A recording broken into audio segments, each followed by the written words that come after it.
Starting में हम देखते हैं एडोनिस ड्रोका के पास खड़ा होता है और उससे कहता है, ड्रोका चलो तुम्हारे मैजिक से मैनकाइंड को डिस्ट्रॉय करते हैं। और ड्रोका की तरफ अपना हाथ बढ़ाता है। ड्रोका बदले में सिर्फ उसे देख रही होती है। फिर ड्रोका उससे कहती है, मैं नहीं आऊंगी। एडोनिस थोड़ी देर उसे घूरता है, फिर अपना मैजिक फेदर निकाल कर कहता है ठीक है। ड्रोका सोचती है ये अब क्या करेगा। इसके बाद एडोनिस एक इवल स्माइल के साथ वो सोल्जर जो बच गए होते हैं उनके पास जाता है। वो सोल्जर्स डायरेक्टर यमाटो के सर के पास खड़े होते हैं और उनमें से एक कहता है, ऐसा नहीं हो सकता। एडोनिस उन सोल्जर्स के पास आके अपने फेदर को जमीन में मारता है और एक स्पेल पड़ता है जिससे एडोनिस के हाथ से कुछ ब्लैक कलर के टेंटिकल्स निकलते हैं जो उन सोल्जर्स को पकड़ लेते हैं और उनको दबोचने लगते हैं। अब रो जैसे मैं रोया था जबकि मैं सिर्फ एक बच्चा था उस वक्त। ड्रोका चिल्लाकर एडोनिस से कहती है, रुक जाओ मत करो। हम देखते हैं एडोनिस इसे बहुत इंजॉय कर रहा होता है। कुछ खून के कतरे उसकी आंखों पर आगे लगते हैं लेकिन वो उन सब के हाथ पांव तोड़ के रख देता है। एडोनिस को अपनी तरफ बढ़ता देख गार्ड्स कहते हैं, वो आ रहा है, मजबूती से खड़े हो जाओ। दूसरा गार्ड कहता है, मेरी बॉडी मूव नहीं कर रही थी। और तभी हम देखते हैं एडोनिस अपने टेंटिकल से उन गार्ड्स पर अटैक कर देता है और उन सबको जकड़ लेता है। हम देखते हैं ड्रोका दूर बैठी ये सब कुछ देख रही होती है और वो एडोनिस को रोकना चाह रही होती है। अपने मन में सोचती है, एडोनिस आउट ऑफ कंट्रोल होता जा रहा है, ये अच्छा नहीं है। लेकिन एडोनिस का ये भयानक रूप देखकर वो अपना सर नीचे झुकाती है और कहती है, मैं इसे यूज नहीं करना चाहती, मैं अपना मैजिक यूज नहीं करना चाहती तुम पर एडोनिस। इसके बाद वो अपने हाथ एडोनिस की तरफ करती है और कहती है, अगर तुमने ऐसा ही रखा तो मुझे ये यूज करना पड़ेगा एडोनिस। लेकिन वो अपना मैजिक यूज करती इससे पहले ही एडोनिस उसके सामने आ जाता है और अपने टेंटिकल्स अभी भी उसके पास होते हैं और वो उसे कहता है, अगर तुम दोबारा मरना चाहती हो तो अपना मैजिक यूज करो, मुझ पर यूज करो। रुका यह सुनकर थोड़ा सा डर जाती है। एडोनिस ये कहकर वहां से तेजी से चला जाता है और वो गार्ड्स की तरफ बढ़ता है। गार्ड्स उसको देखकर कह रहे होती है, नहीं अब और नहीं। मगर एडोनिस कहता है, हाँ ऐसे ही भीख मांगो अपनी जिंदगी के लिए। लेकिन ड्रोका फिर से कहने लगती है, एडोनिस रुको, ये सब करने से कुछ नहीं होगा, बदला तुम्हारे जख्मों को नहीं भर सकता एडोनिस। लेकिन एडोनिस आगे से कहता है, मुझे लेक्चर में दो, रणमुंह बंद करो। और उन गार्ड्स को पटक पटक के मार देता है। ड्रोका रोते हुए कहने लगती है, मैं थक गई हूँ इतनी सारे मौतें देखकर, एंडलेस फाइटिंग से, क्योंकि ये वर्ल्ड को सैड बना देता है। एडोनिस उसे इग्नोर करता है और एक फोन को पकड़ लेता है जिससे पहले एडोनिस ने उन सब गार्ड्स को वेजिटेबल्स की तरह काट दिया होता है और अब वो अपना मैजिक यूज करता है जिससे उसकी आवाज बदल जाती है। और उसके बाद हमें दिखाया जाता है साइंस डिपार्टमेंट का सीन। इसके बाद हम साइंस डिपार्टमेंट के अंदर देखते हैं जहाँ पे कुछ आवाजें आ रही होती हैं कि फर्स्ट और सेकंड ग्रुप दोनों से कोई जवाब नहीं आ रहा, सारी स्क्रीन्स ब्लैंक पड़ी हैं और साइंस डिपार्टमेंट वालों जल्दी से हमारी स्क्रीन्स पर दिखाओ वहाँ क्या हो रहा है। वहाँ साइंस डिपार्टमेंट की हेड थीटा भी होती है। उसके बाद हमें आवाजें आती हैं कि हमें अभी ही एक डिवाइस से सिग्नल मिला है, जल्दी से वीडियो को स्टोर करो। जब स्क्रीन जलती है तो उस पर यामाटो का फेस होता है और वो उनसे कहता है, ये मैं हूँ यामाटो। साइंटिस्ट कहते हैं, ये तो ब्यूरो के डायरेक्टर हैं। सोल्जर भी यामाटो के फेस को देखकर बहुत खुश होते हैं और कहते हैं, यामाटो उनसे कहता है, ये मैनकाइंड की विक्ट्री है। ये खबर जितनी जल्दी हो सके राजा तक पहुंचा दी जाए कि सारी विचेस जो भी मून पर मौजूद थी मर चुकी हैं। लेकिन हमें सोल्जर्स को भी खोना पड़ा, हमने बहुत से सोल्जर को खोया जो कि ग्रेट प्रोमिस्ड थे। लेकिन अब विचेस का कोई भी सर्वाइवर मून पर नहीं बचा। यहाँ भरपूर लड़ाई हुई, ये एक जंग की तरह थी, हमारे सभी सोल्जर्स मर चुके हैं तो सिर्फ मैं जिंदा हूँ, तो मेरे लिए सिर्फ ट्रांसफर का इंतजाम करो। ये सुनने के बाद थीटा को कुछ रियलाइज होता है और वो कहती है, ये यामाटो नहीं है। हम देखते हैं यामाटो के फेस को एडोनिस चिपका कर अपने मुंह पर उनसे कॉल कर रहा था। उसके बाद वो कॉल एंड करके यामाटो के फेस को फेंक देता है। वो ड्रोका की तरफ बढ़ता है, पीछे से ओफिलिया उसे देख रही होती है और कहती है, तुमने अकेले ये सब प्लान किया एडोनिस, तुम विलिंग से भी कुछ ज्यादा थे हमें सेक्रीफाइस करने के लिए। तुमने यामाटो को भी समझ लिया ताकि तुम ये सब करने के बाद यहाँ से निकल सको, उसे मार कर। उसके बाद एडोनिस ड्रोका को पकड़ कर कहता है, चलो, लेकिन ड्रोका कहती है, मैं नहीं जाऊंगी।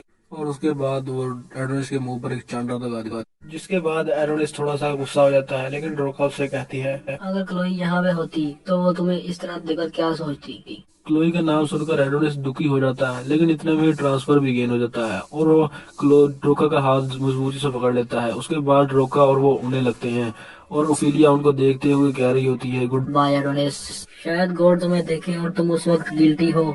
उसके बाद वो अपनी पास बड़े विजय से कहती है, सॉरी एवरीवन, मैंने तुम्हारी उम्मीदों को उजागर किया लेकिन आखिर में मैं अपनी प्राइड बचाने में नाकाम रही। ये कहते हुए वह रो रही होती है। इसके बाद एडोनिस और ड्रोका वहां से ट्रांसफर हो जाते हैं। सीन शिफ्ट होता है और हमें दिखाया जाता है साइंस डिपार्टमेंट का सीन, जहाँ पे बहुत से साइंटिस्ट वर्क कर रहे होते हैं और डायरेक्टर चीता वहां पर अपनी व्हील चेयर पर बैठी होती है। लेकिन इस वक्त उसके साथ बहुत से सोल्जर अपने हाथ में गन लिए खड़े होते हैं। वो कहती है हमें विचेस एब्रेंटाइस ने डिस्गस्ट किया यमाटो के फेस और वॉइस से, लेकिन मैं तुम्हारा अवेंज लेकर रहूंगी यमाटो। इसके बाद मशीन से आवाज आती है ट्रांसफर इन, यानी एडोनिस यहाँ आने वाला है। सीन शिफ्ट होता है और हम देखते हैं ड्रोका को, जो कि बिल्कुल अकेली होती है एक बहुत वीरान जगह में। उसके बाद एडोनिस उसके बाद आता है और हम देखते हैं वहाँ एक बहुत बड़ा छेद हो जाता है ट्रांसफर की वजह से, और ट्रांसफर कंप्लीट हो जाता है और वो साइंस डिपार्टमेंट नहीं बल्कि किसी और जगह पहुंच जाते हैं। इसके बाद एडोनिस कहता है ये जगह रेडिया पर अटैक करने के लिए बिल्कुल सही है। ये एक सफर है 1000 माइल का, जो शुरू होगा एक छोटे से स्टेप के साथ। ड्रोका अभी भी एडोनिस को देख रही होती है, लेकिन एडोनिस उसकी तरफ नहीं देखते। इसके बाद हम देखते हैं एक फ्लैशबैक सीन, जब ड्रोका को एडोनिस पकड़ रहा होता है, ड्रोका चिल्ला रही होती है, तभी एडोनिस ट्रांसफर की लोकेशन को बदल देता है। हम देखते हैं ड्रोका साइलेंट खड़ी होती है। एडोनिस उससे कहता है नॉर्थर्न हेमिस्फीयर में रेडिया है, तो हमें उस तक पहुंचने के लिए बहुत से विलेजेस और टाउन्स को पार करना होगा, लेकिन उससे पहले मुझे कुछ मेडिसिन चाहिए ताकि मैं अपने आप को ठीक कर सकूं। लेकिन ड्रोका वहीं पर बैठ जाती है और रोने लगती है। एडोनिस पीछे मुड़ के देखता है तो वो कहने लगती है मैं वहीं पे विचेस के पास जाना चाहती। एडोनिस को देखकर लग रहा होता है वो इससे थक चुका है। एडोनिस गुस्से से ड्रोका से कहता है क्या तुम बेवकूफ हो, जिस हालत में हम उन्हें छोड़ के आए हैं उनका सरवाइव करना बहुत ज्यादा मुश्किल है। तो ड्रोका उससे कहती है तुम झूठे हो, मुझे वापस छोड़ाओ। एडोनिस उस पर गुस्सा आ जाता है और कहता है एक बच्चे की तरह एक्टिंग करना बंद करो और जल्दी चलो। ड्रोका उससे कहती है बच्चे की तरह एक्टिंग तो तुम कर रहे हो, जब देखो रिवेंज ये है रिवेंज वो है, यही निकलता है तुम्हारे मुंह से।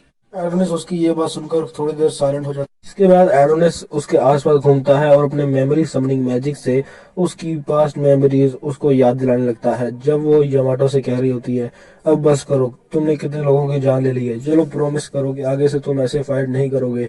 अगर तुमने ये प्रॉमिस किया तो मैं तुम पर से ये स्पेल लिफ्ट कर दूंगी। अचानक डोगा चिल्लाकर कहती है बस करो। इसके बाद एडोनिस कहता है मुझे अब पता चल चुका है कि तुम सब विचेस में से अलग क्यों हो। तुम एक पागल हो जो चाहती है कि इंसानों के साथ हाथ मिला लिया जाए ताकि लड़ाई रुक जाए। रोका भी एडोनिस से कहने लगती है जब मैंने सुना था कि मिस क्लोई ने एक एप्रेंटाइज बनाया है तो मुझे लगा था कि वो एप्रेंटाइज बहुत अच्छा होगा और बहुत अच्छी बातें करता होगा, कि वो इंसानों और हमारे बीच एक ब्रिज का काम करेगा। इसलिए तुम मेरे लिए एक उम्मीद थे। और वो फूट फूट कर रोती है। लेकिन एडोनिस अपना मुंह दूसरी तरफ करता है और कहता है देखा तुमने मेरे बारे में एक चीज भी नहीं समझी। एडोनिस इसके बाद कहता है क्लोई की लाइफ मेरे लिए इस जिंदगी में सबसे ज्यादा कीमती थी, इस दुनिया से भी ज्यादा। और जिस दुनिया ने मुझसे ये उसकी लाइफ छीनी है उसे मर जाना चाहिए। तो ड्रोका चिल्लाकर कहती है उन सब सैक्रिफाइसेस का क्या जो इस अचीवमेंट के रास्ते में आएंगी। तुम्हें पता है विचेस ने इसलिए अपनी जान दी तुम्हारे लिए, और वो इसलिए मरी क्योंकि तुम इंसानों को वहां लेकर आए। इस बार एडोनिस कहता है नहीं, वो इसलिए था, मैं उन्हें वहां इसलिए ले गया ताकि हम अर्थ सरफेस पर दोबारा वापस आ जाएं। तुम्हारी दोस्तों ने बहुत अच्छी कुर्बानी दी। ये सुनकर ड्रोगा दंग रह जाती है। ड्रोगा नीचे मुंह करके कहती है तुम कितने जालिम, तुम ये क्या भी कैसे सकते हो। तुम्हें पता है उन विचेस ने विच हंट को सरवाइव करने के लिए कितनी मेहनत की, तुम्हें छुड़ाने के लिए तुमने उनकी मेहनत का मजाक बना दिया है। एडोनिस उसके पास आकर उसे गले से पकड़कर गुस्से से कहता है कौन उनकी स्ट्रगल को लाइट बना रहा है, मैं या तुम। तुमने उन सबको अपनी आंखों के सामने इधर उधर मरते हुए देखा, लेकिन उसके बाद भी तुम इंसानों से समझौते पर राजी हो गई। ड्रोका उससे फिर कहती है तुम्हारा रिवेंज तुम्हारे जख्मों को नहीं भरेगा। तो एडोनिस कहता है मुझे परवाह नहीं है, और उसके बाद वो ड्रोका को दूर फेंक देता है। लेकिन फिर ड्रोका भागती हुई जाती है और एडोनिस पर जम कर देती है। ये एडोनिस ने बिल्कुल भी एक्सपेक्ट नहीं किया होता।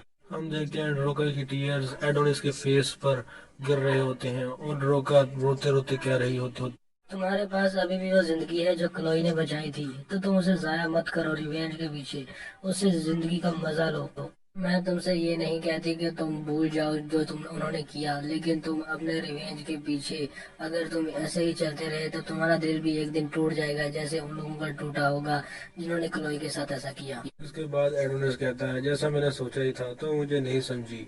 रिवेंज प्रूफ है कि मैं जिंदा हूँ, रिवेंज प्रूफ है कि वो विच क्लोई मेरे अंदर अभी भी जिंदा है। इसके बाद फिर से ड्रोका उसके चेस्ट पर सर रखकर रोने लगती है। तो एडोनिस उससे कहता है क्या सिर्फ तुम रोती ही रहती हो? तो ड्रोका हंसते हुए कहती है सॉरी। लेकिन एडोनिस बहुत ज्यादा थकने की वजह से बेहोश हो जाता है।